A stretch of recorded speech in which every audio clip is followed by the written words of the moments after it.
અમે નાના હતા ને ત્યારે એક પાઠ આવતો, પંખીની શિખામણ. આ પાઠ મને આજ તમારી સાથે શેર કરવાનું મન થાય છે. તો પાઠની અંદર એવી વાત હતી, એક બગીચો હતો, એની અંદર એક શેતુરનું ઝાડ હતું.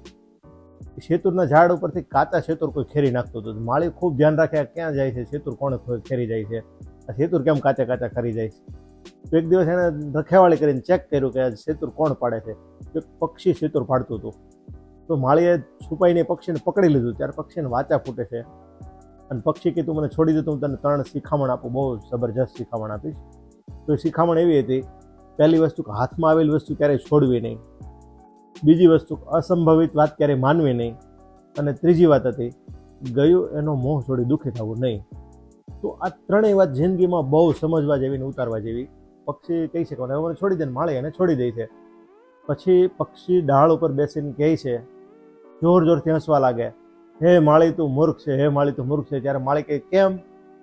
તો પેલું પક્ષી કહે છે કે મારા પેટમાં, હવે ચકલી જેવું પક્ષી હતું ને, એ કહે છે કે મારા પેટમાં શાહમૃગના ઈંડા જેવડું એક ઈંડું હતું ને, જે આખું સોનાનું હતું, એ તે ગુમાવી દીધું. કે એટલે માળી દુઃખી થઈને રડવા લાગે છે. અરે મેં એને પક્ષીને પકડવા પાછળ આમ તેમ વલખા મારે છે. તો પક્ષી કહે તો મૂર્ખ માણસ, હમણાં તને શિખામણ આપીને હમણાં જ તું ભૂલી ગયો. પહેલી શિખામણ હતી કે હાથમાં આવેલી વસ્તુ ક્યારેય છોડવી નહીં, તે મને છોડી દીધું. બીજી વાત હતી કે અસંભવિત વાત કદી માનવી નહીં.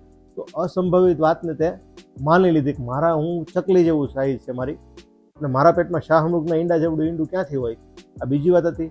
અને ચાલો એ વાતે કદાચ તે માની લીધી તો હું તારા હાથમાંથી વયો ગયો એનો મોહ છોડી દુઃખી થવાનું નહોતું તારે. સિમ્પલ વસ્તુ હતી, પણ તું એ છોડીને દુઃખી થયો. કહેવાનો આજની યુવા પેઢી તાત્કાલિક લોભ લાલચમાં ક્યારે ઝંપલાઈ જાય છે. ઘણીવાર એવી ઘણી બધી એપો આવતી હોય છે કે ઘણી બધી સ્કીમો આવતી હોય છે માર્કેટની અંદર, કે લોભામણી સ્કીમો, જેમાં વર્ષનું 50-50, 60-60% રિટર્ન આપતું હોય છે, 70% રિટર્ન, 100% રિટર્ન, લાખ રૂપિયા કરો ને 5 મહિનામાં ડબલ ને 8 મહિનામાં ડબલ. આવી સ્કીમોમાં યુવાનો અને ઘણા લોભમાં પૈસાઓ નાખી દે છે અને એને પછતાવાનો વારો આવે છે. તો સાવધાન રહો, આવી ગેરમાર્ગે દોરતી સ્કીમોમાં રોકાણ નહીં કરો, સલામત રહો. અસંભવિત છે. ધંધો કરતા બિઝનેસમેન હશે ને ખબર હશે કે કરોડો રૂપિયાનું રોકાણ કરતાં 3-4% રિટર્ન નથી મળતું. તો આ લોકો સ્કીમ બતાવવાવાળા તમને 15-15%, 25-25, 35-35 કે 60-100% રિટર્ન ક્યાંથી લાવી આપશે? અસંભવિત છે. તો આવી વસ્તુઓ માનવી નહીં.